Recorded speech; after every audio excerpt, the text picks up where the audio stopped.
the soul's hidden contract when destiny wears a human face. There's a moment that changes everything. It's not loud. It's not always dramatic. Sometimes it's as simple as a glance across a crowded room. A casual conversation that feels like home.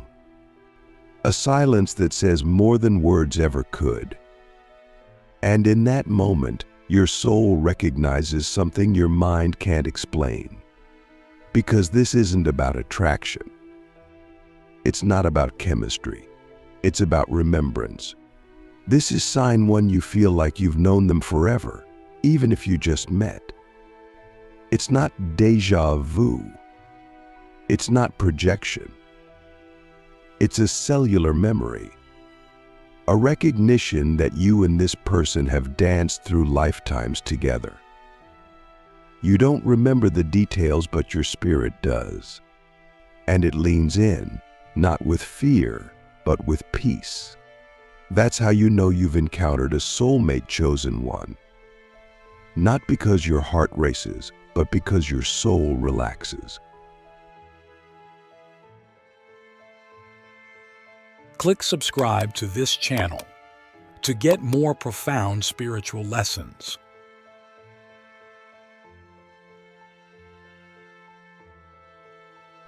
You see, soulmates are not just romantic partners. They're activators. They come into your life not to complete you, but to awaken you. And when you meet one, something shifts. You might suddenly feel more emotional, more open, more vulnerable. Old wounds rise to the surface, not to punish you, but to prepare you. Because soulmates don't just bring love, they bring evolution. And that's why meeting one can feel both beautiful and terrifying. They mirror back to you the parts of yourself you've forgotten, denied, or buried. And in doing so, they offer you a chance. Will you rise into who you came here to be, or will you retreat into the safety of who you've always been? That's the real test of soulmate energy. It's not about falling in love. It's about rising in consciousness together. Which brings us to sign 2. Your connection feels bigger than both of you. This is not a relationship that fits neatly into a box. It doesn't follow the rules. It doesn't care about logic, timelines, or what your friends think. Something about it feels orchestrated. Like the universe conspired to collide your paths at the exact moment it was meant to happen. And it's not always easy. Sometimes it's messy. Sometimes it's inconvenient. But underneath it all, there's the unmistakable sense that this was meant to be. That this person didn't just walk into your life, they were sent. And when you try to walk away, the pull remains. Because the connection is not sustained by the mind. It's anchored in the field. In the contract your souls signed long before this lifetime began. Can you feel it? This is why so many soulmate connections start with intensity. It's not just passion, it's activation. Their presence wakes up timelines in you that were dormant. You may start dreaming more, feeling more, creating more. Or you may feel the urge to clean out your life, remove what's false, strip away what's no longer aligned. That's because soulmate chosen ones act like catalysts. They don't heal you, they ignite you. They remind you of who you are beyond the matrix. And this can be overwhelming. That's why people often run from soulmate energy. It's too raw, too real, too unfamiliar. But if you can breathe through the fear, if you can stay present despite the rush, you'll find that what you're experiencing isn't chaos, it's remembrance of love, of lifetimes, of the mission you both came here to fulfill. Let me ask you the question that most people never dare to ask themselves. What if the one you're meant to meet didn't come to make you feel safe, but to make you feel alive? What if they were never meant to fit into your plan, but to destroy the version of you that settled for less than truth? Because that's what soulmate chosen ones do. They don't just love you, they wake you up. And that awakening is the most sacred kind of love there is. It's not always sweet, it's not always soft, but it's real. And it changes everything. The mirror of fire, why soulmates trigger you more than anyone else, and how to survive it without losing the connection. When you meet a soulmate chosen one, it's not just your heart that opens, it's your entire energetic system. The light comes rushing in, but so does the shadow. This is the paradox of soulmate love. It feels like home, but it also sets your house on fire. And that brings us to sign 3. They trigger the deepest parts of you, not to hurt you, but to reveal you. Soulmate chosen ones are spiritual mirrors. They reflect not just the beauty you carry, but also the wounds, the fears, the unconscious patterns you've been hiding beneath layers of performance and self-protection. And that's why the connection can feel so intense. They don't let you stay asleep. They don't let you lie to yourself. Their love is evolutionary. And evolution almost always includes growing pains. You might find yourself reacting in ways you didn't expect. Old traumas resurface. Deep insecurities get amplified. The fear of abandonment, the need for control, the ache of past heartbreaks, they all come alive again. Not because they're the cause of your pain, but because their presence activates the healing cycle. This is the mirror of fire, and it's terrifying until you realize what's really happening. You're not being destroyed. You're being purified. Every trigger is an invitation. Every conflict is a doorway. Every uncomfortable moment is a chance to choose love, not just for them, but for yourself. Because the purpose of a soulmate isn't to complete you, it's to reveal where you forgot you were whole. This is where most soulmate connections break down. Not because the love isn't real, but because the inner work is too confronting. The ego wants comfort, not truth. It wants control, not surrender. And when your soulmate reflects your unhealed parts, your ego may try to attack them, blame them, or push them away. But here's the secret the elite spiritual masters know: the trigger is the treasure. The moment you feel reactive, you've struck gold. You found the exact place where your soul is ready to evolve.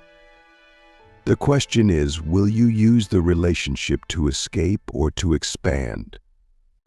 Because chosen soulmate love isn't here to entertain you.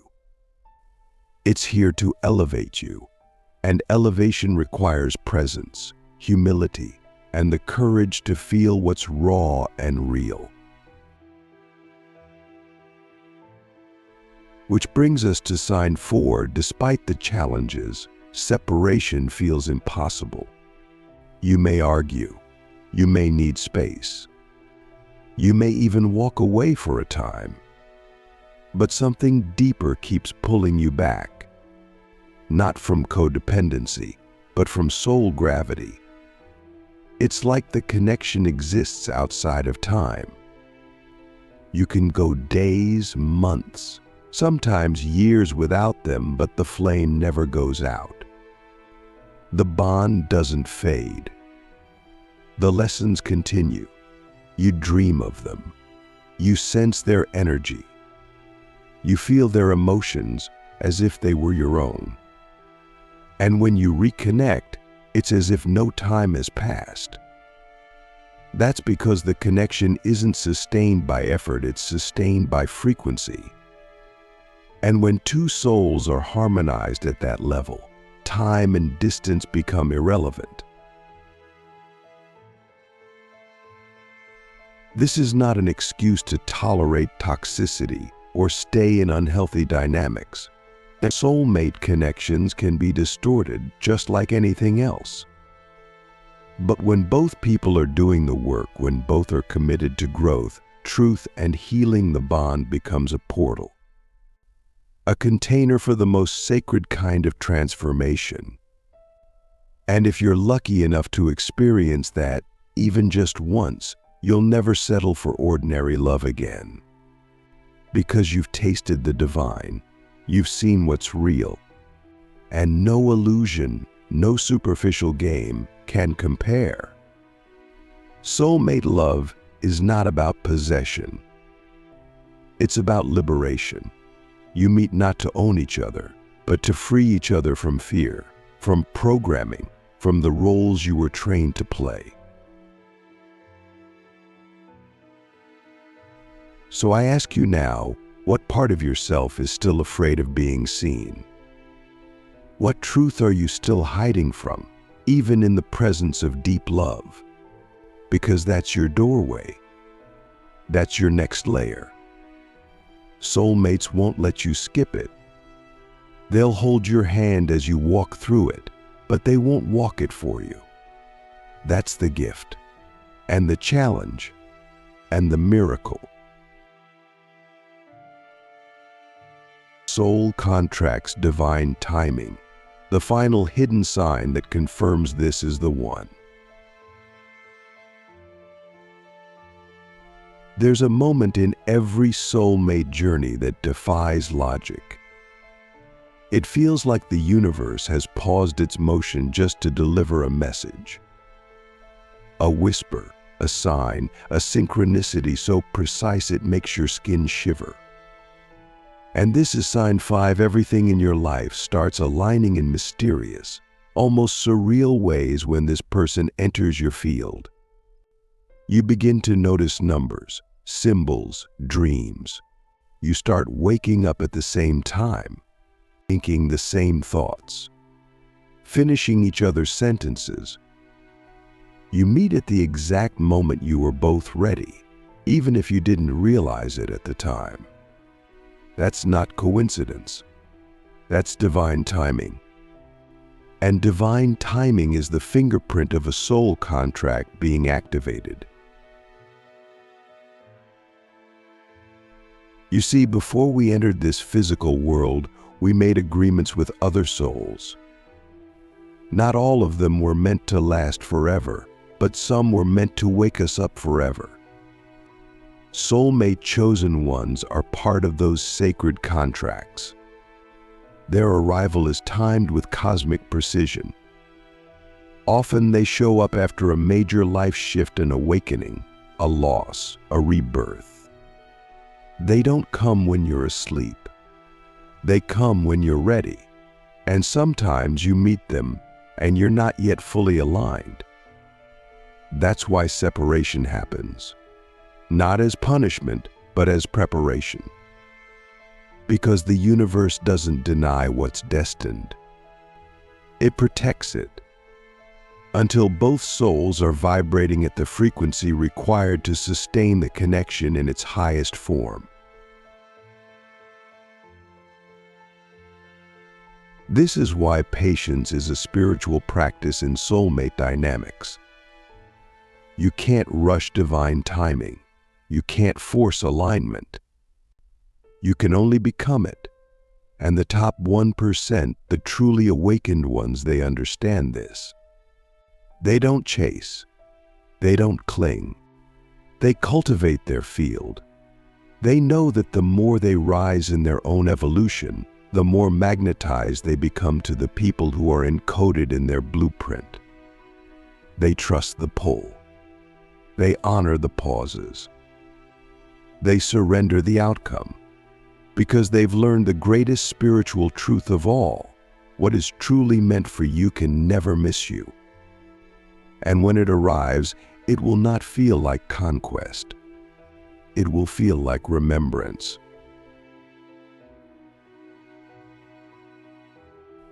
Let's go deeper now. The final sign you've met your soulmate chosen one is this: you feel a shared mission.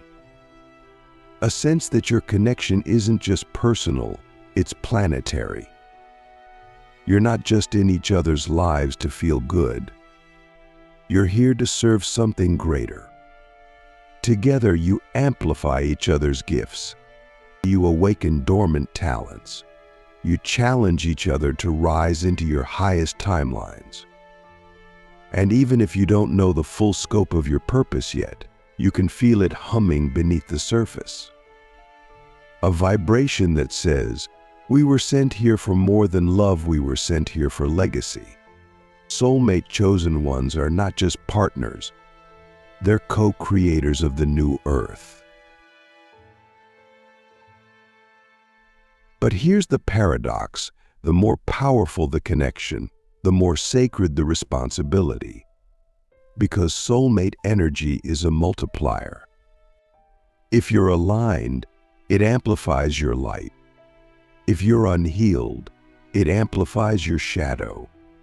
That's why this connection demands maturity, presence, integrity, not perfection but devotion, to truth, to growth, to the soul. Because this isn't just about romance. It's about remembrance.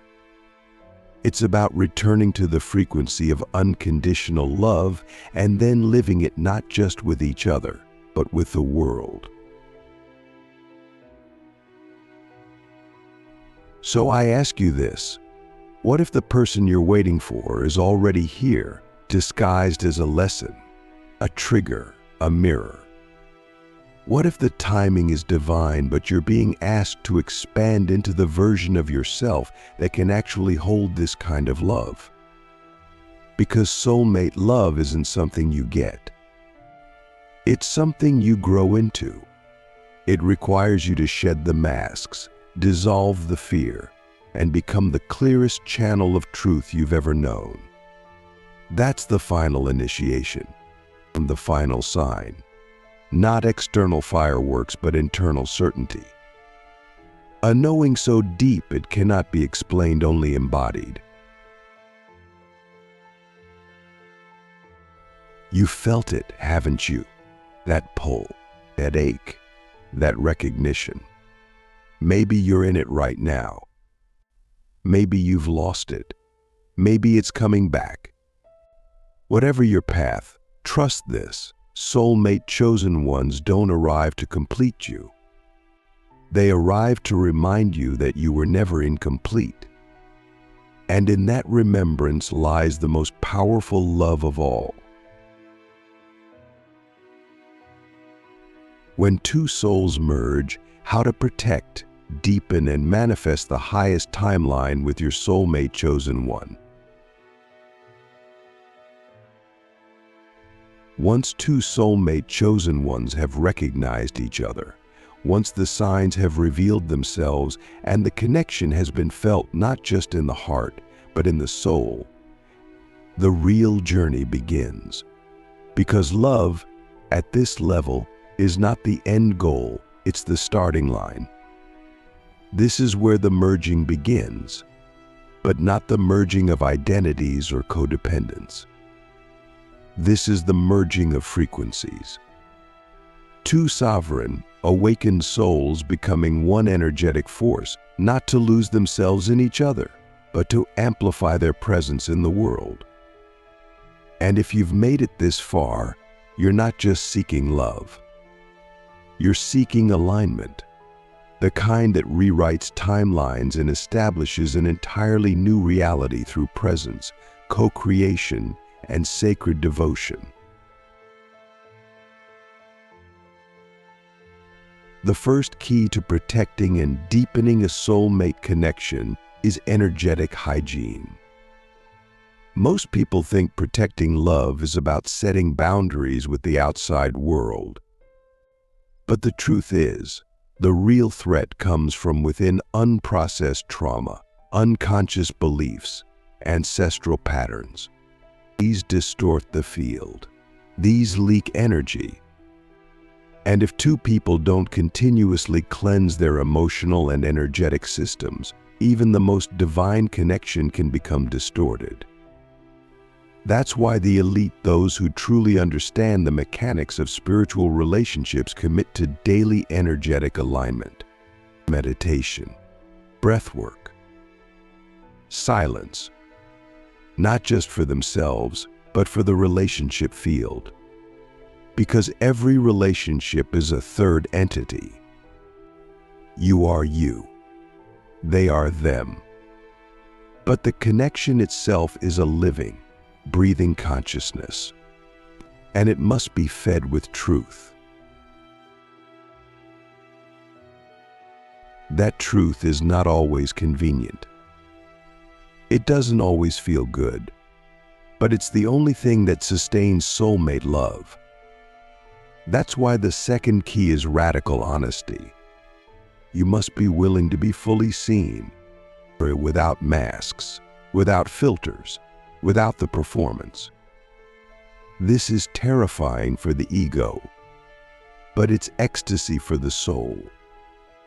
Because when two people speak from the deepest place inside them without trying to be right, without trying to fix each other, they enter the highest frequency of intimacy available on earth. This kind of intimacy isn't built on constant validation. It's built on presence, on the courage to say, "Here I am, in all my mess and all my magic. Will you meet me here?" And when both people say yes to that again and again, the connection becomes unbreakable. The third key is shared vision. Soulmate love is not just about what you feel for each other. It's about what you're building together. Whether it's a family, a mission, a movement, or simply a field of healing energy that influences everyone around you, you are here for impact. You must dream together. You must see the future, not just your individual futures, but your merged timeline. What does it look like? Who are you when you're together at your highest? What are you creating, giving, becoming? Without shared vision, even the deepest love can drift. But with it, you become unstoppable. The universe begins to move in your favor. Synchronicities multiply. Doors open. Resources appear. Because the field recognizes this is a divine union in motion. And finally, the fourth and most sacred key of all, devotion without attachment. This is the paradox that only the awakened heart can hold. You love them completely. You show up fully. You give everything, and yet you don't cling. You don't try to own them. You don't make them your source. Because you know that the true purpose of this connection is not to complete you, but to remind you of your own divinity. And the more you recognize your own wholeness, the more powerful your love becomes. You don't fear loss. You don't force control. You simply love cleanly. You become the safest place they've ever known, not because you promise forever, but because you promise truth now. And that is the most magnetic frequency in the multiverse. So let me ask you the final question. Are you willing to become the version of you who can hold this kind of love? Not just find it, not just feel it, but hold it through the storms, through the triggers, through the expansion. Are you willing to become the kind of soul who loves without fear, sees without judgment, and walks beside another human being not as a savior but as a mirror, a partner, a divine witness to their becoming? Because if you are, you won't just find your soulmate, you'll merge with them, not by force, not by fantasy, but by frequency, by truth, by alignment. And when two souls meet at that level, when their love becomes a force field, not a cage, when their connection becomes a beacon, not a burden, they don't just change each other, they change the world. You are not here for ordinary love. You are here for divine union. And now, you're ready. The signs are here. The field is open. The merging has begun.